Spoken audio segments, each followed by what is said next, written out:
weighted punches, will they improve our punch power? The answer? Might.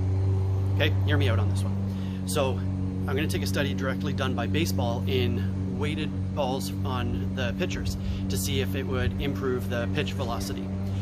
What they found was 5% up or down in the weight of the ball made a difference, and after weeks of practicing, it did improve pitch velocity.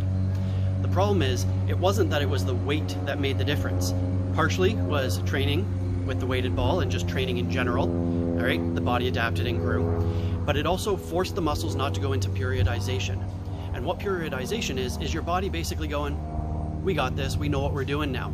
It's that repetition where it doesn't need to adapt anymore. All right, the weighted ball up and down forced the body and actually shocked the body into going, oh, we need to make a change. So it would strengthen, all right? It would be able to work the fast or slow twitch muscles. So weighted exercises can be useful, but you have to use it properly.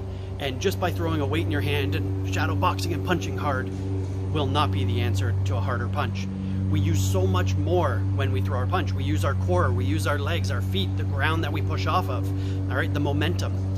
And by adding weight to it, we're actually forcing smaller muscles to either overtrain or not be used at all.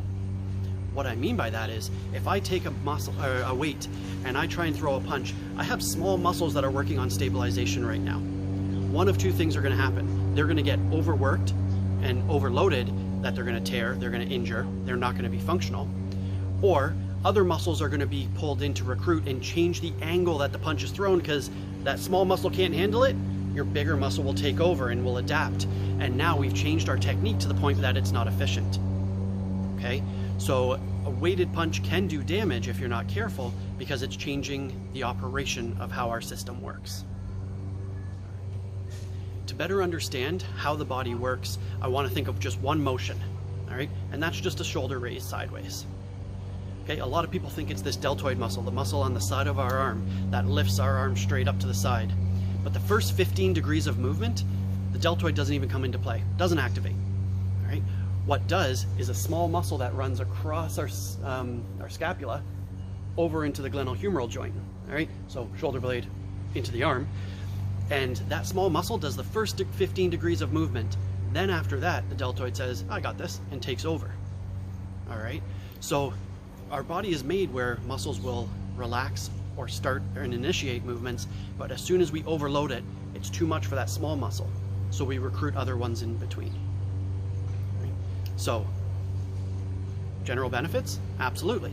Go slow with your movements. All right, you're still conditioning, you're building up strength in general. Don't overload, don't do this with 20 pounds. Okay, and there's still benefit out of it. How much benefit? Minute. You probably won't see a difference in your punching power, but you can still get a great workout. So we still do it. We tire the muscles, we tire the body, we still fatigue, we get in great conditioning shape, but it's not improving our punch power. There's your answer. Hope you enjoyed.